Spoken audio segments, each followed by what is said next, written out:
Hello, everybody. Leia here with straight hair, by the way, because this is what happens when I don't dry my hair all the way, and then I put it up in the bun, and then I take it down to film, and it dries straight. Today, I don't know if this video is going to be considered an illness fakers video, or if it's going to be considered a just Leia talking video, but I wanted to talk about self-diagnosis. And the reason why I wanted to talk about self-diagnosis is, well, first of all, you guys saw my diagnosis journey, I believe, 2 weeks ago, where I was trying to get diagnosed for my stomach conditions. And if you haven't seen that video, we thought for about 2.5 years that I had gastroparesis, to the point where gastroparesis was even in my chart. And then it ended up confirming that I just have as if it's not severe, that I have severe GERD, and along with a lactose allergy, along with the potential for developing celiac in the next couple of years. So that's what's making me sick. And it really brought up some feelings about self-diagnosis. It's a very popular topic, especially in the mental health community, for people to diagnose depression, bipolar disorder, anxiety, autism, ADHD, OCD, a lot of different diagnoses as self-diagnosis, but it's not just the mental health community. I've also seen it with like the EDS community. I've seen it with people self-diagnosing POTS, a lot of different self-diagnosis, and I thought that today I would sit down and give you my thoughts on the matter. And I don't know if these are going to be popular or unpopular, because I don't know exactly where all of my audience is, because I see you guys comment on my illness fakers video, and then there's like 5 people that watch my like Leia sits down and talk or Leia vlogs videos. So if you don't know, I am diagnosed with a number of things. Kind of relevant for this conversation, I am diagnosed with autism, atypical anorexia, binge eating disorder, hypermobility spectrum disorder, diabetes, and I think that those are the ones that are relevant for this conversation. Oh, and miserable malalignment syndrome is technically a self-diagnosis. So yeah, I guess I'll start actually with that of, do I have any conditions that I am self-diagnosed with? And I would say that technically I am self-diagnosed with miserable malalignment syndrome, but miserable malalignment syndrome is a description of what happens when you have Guillain-Barré or Guillain-Barré. I think that's how you say them. Basically, if you have severe knock knees or severe bow-leggedness.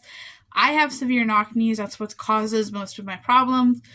And so instead of trying to say I'm knock-kneed, because again, it's the same thing with saying like I have acid reflux, that people don't understand how severe it is.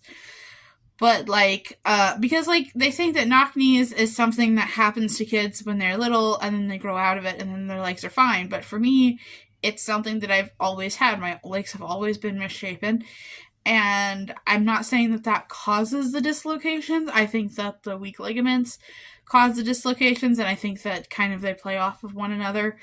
But I definitely think that it's a part of it. You know, the fact that I stopped having random dislocations after my surgeries kind of tells me that my knee alignment was at least a part of why I have the dislocations. I still have, you know, hundreds or thousands of dislocations every day, depending on how much I walk. But I don't have random falling to the ground dislocations. I just have a Q angle. I just have tracking dislocations. And so that is something that I'm self-diagnosed with. The Guillain-Barré is something that I am like officially diagnosed with from Mayo Clinic. The arthritis I've been officially diagnosed with. So those kind of those two things, which are the result, I've been diagnosed with. But as far as using the term miserable malalignment syndrome, it's not in the ICD codes. It's kind of just like a term that is used by doctors that treat the condition. And I've never seen a doctor that specifically treats miserable malalignment syndrome. So that's why it's a self-diagnosis. So Leia, if you are self-diagnosed, then why do you have a beef with self-diagnosis? And I guess that the answer to that really is, I think that it puts a stereotype into people's minds. I think that, for example, if we say that autism is just about having a meltdown, or that OCD is just about cleaning, or that diabetes is just about drinking too much soda, that type 2 diabetes is always treated by metformin, not by insulin. You know, well, I guess no one really self-diagnoses with diabetes, I don't think. But if we spread these misinformation things that, EDS, you don't have to have dislocations. If we spread these types of misinformation, then I think that it creates a stereotype in the public's mind. And specifically, I think that it creates a stereotype of really, I don't know how to say this correctly, but I think that it really creates a stereotype in people's minds of what that diagnosis is supposed to look like, even if it's not accurate, We have a lot of people that diagnose with anxiety, and I do actually have generalized anxiety disorder. And I understand on the one hand that it's a privilege to be able to get a diagnosis, but on the other hand, it's not like I haven't paid money to get the diagnosis, and it's not just about the money.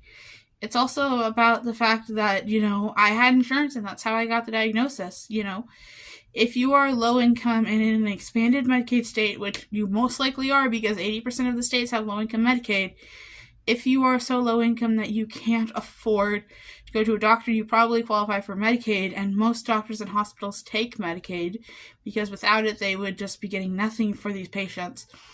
So you can go get a diagnosis that way. And I feel like we really discourage people from going to get a diagnosis by saying that self-diagnosis is valid. And people will say, no, we don't, no, we don't. Yes, we do. We do, because you're saying, oh, doctors don't know what they're talking about. I know what I'm talking about better than what a doctor knows. And not only is that just absurd, but it's really telling people, you don't have to get a diagnosis. You get to decide whether or not you have this condition. And really, that's not the way that a lot of these conditions work. Like, yes, I think that depression might be a caveat, because with depression, part of depression is that you feel bad all the time. And if you're in the middle of depression, you do legitimately feel bad all the time. But like, for example, I have bipolar disorder, and I don't feel it when I'm manic. I am just like, wow, my knees don't hurt and I have all this energy. It doesn't click for me of like, oh, I'm manic.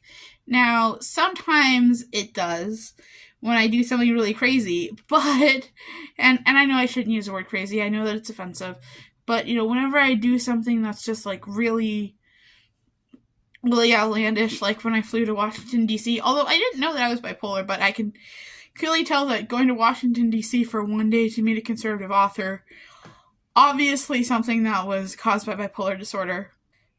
And likewise, whenever I'm laying in bed and I literally can't get out of bed to do anything, and I don't make YouTube videos and I don't write, and all I do is lay around watching the Majority Report, then I can tell that I'm really not doing well and I'm depressed.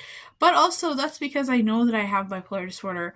I know that I have depression, and I definitely didn't feel that way when I was living without it before I was on medicine. I knew that I was depressed because I feel like depression is like the one mental illness that you can tell. And I knew that I had anxiety, but I didn't realize that it was severe enough to be diagnosed with generalized anxiety disorder. Like, I didn't realize that it wasn't normal to have panic attacks anytime a song mentioned death or something that could cause death. I didn't know that it wasn't normal to just get incredibly freaked out over every little thing. So that's why I think that you can't really self-diagnose with anything other than, like, maybe depression. And now I think that it's important to move to, like, the next conversation of, like, well, isn't it self-diagnosing if you go to your doctor and you ask for a specific diagnosis?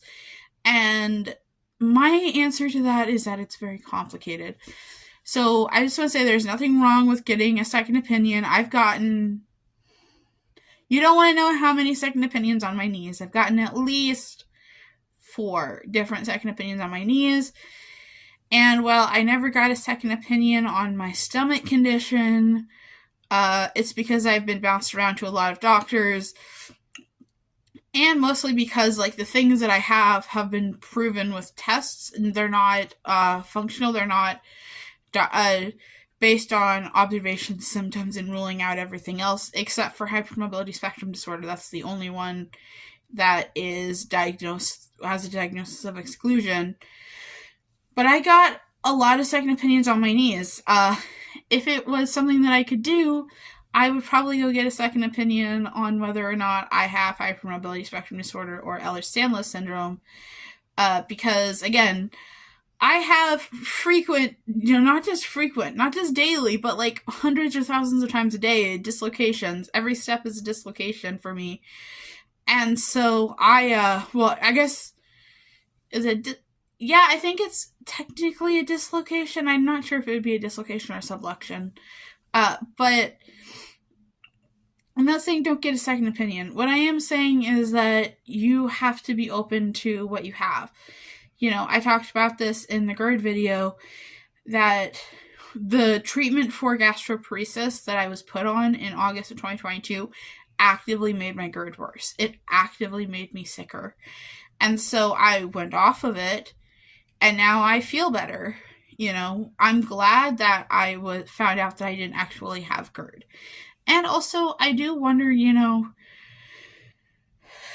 like, maybe I'm not supposed to say this, but I do sometimes wonder if, people see, people like Jackie, like me, like Danny, like Kaya, like some of us that are like, well, of course, I'm going to be working full-time, and I was a full-time student, and I didn't really film the non-glamorous parts or really anything. But I wonder if, they see the 5 to 10 to 15 minutes where, because they didn't go to work, they weren't too tired to go to Disney for an hour and a half, or being able to get things done at home and feel like, but see, even then, I don't know how common that is. Because, like, for me, and this is just a me thing, I know that it's the opposite, I have not had anything to do for 3 days, and I'm, like, getting a little bit antsy. That's why I have filmed 3 videos in the last 2 days. That's why I went with my mom to go pick up my nephew and have been just running around because I have nothing else to do. And so I don't even think that it's that. It's really hard for me to put a pin on why it is that people self-diagnose. And maybe it's just because we see the good on social media. Now, I will say, some of my early videos were the opposite of showing the good. They were showing the bad. They were showing me talking about how I was throwing up and being miserable with COVID, and then being miserable with long COVID. But I have a hard time knowing why people want to self-diagnose. But it is prevalent. And so I guess this whole long video, because now I'm getting to the 15-minute mark, maybe not for you guys, but for me, I'm at the 15-minute mark. I suppose that the whole thing is that we need to recognize that diagnosis is important, and going out and getting a professional diagnosis does matter. It matters because if you do have it, you have access to the treatment that you need and that you deserve.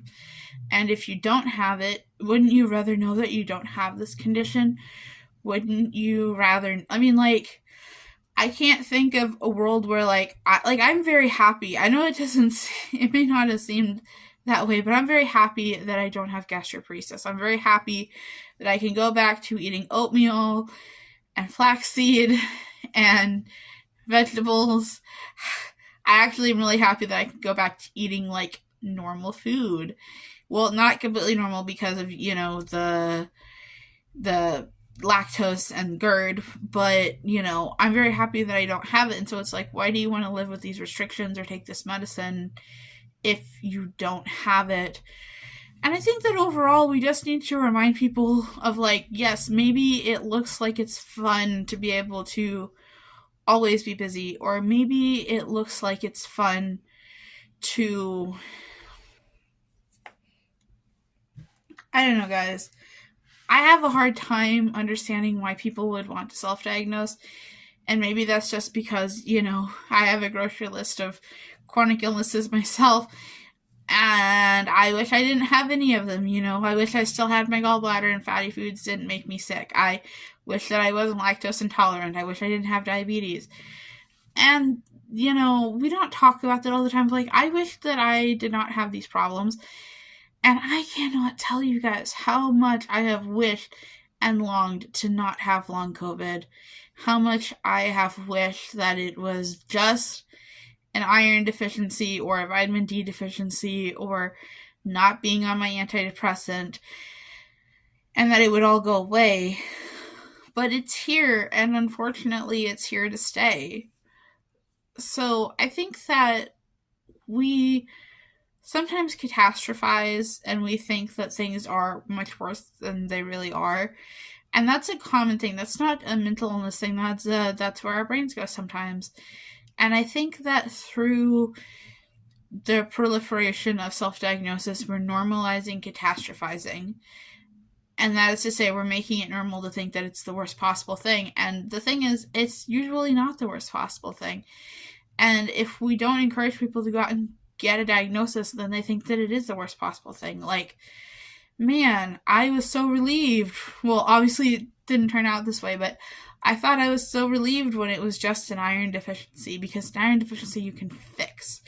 You can feel better. And that's not curism. That's not me saying that we should have a cure for all disabilities or whatever. That's me saying that let's not pretend like it doesn't suck to have long COVID. Let's not pretend like it doesn't suck to have type 2 diabetes. Let's not pretend like it doesn't suck to have hypermobility spectrum disorder.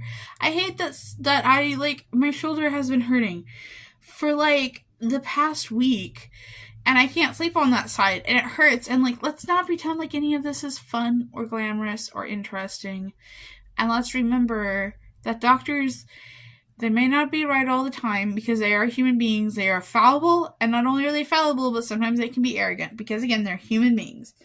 But also remember that they did go to school and that there is a spectrum of normal. The more that we restrict the spectrum of normal, I feel like we're getting less inclusive because we have an older generation that doesn't believe in teaching to each student. How are they going to believe in making accommodations? I don't know, guys. I feel like I was just rambling and maybe a little bit ableist in this video.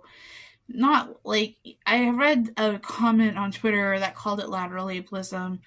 And I mean, I don't think that it's ableism because to me, lateral ableism is saying, like the person with type 1 diabetes saying that people with type 2 diabetes are lazy because why do you want this when you can just prevent it? Like, to me, that's lateral ableism. Saying, hey, I don't think that you should usurp a doctor or you shouldn't use a label that doesn't belong to you, to me, is not lateral ableism. It's just common sense. Alright, guys, well, that's about it for this video. Hopefully I have one more video in me in the next 2 days, but we'll see how it goes. Alright, bye, guys.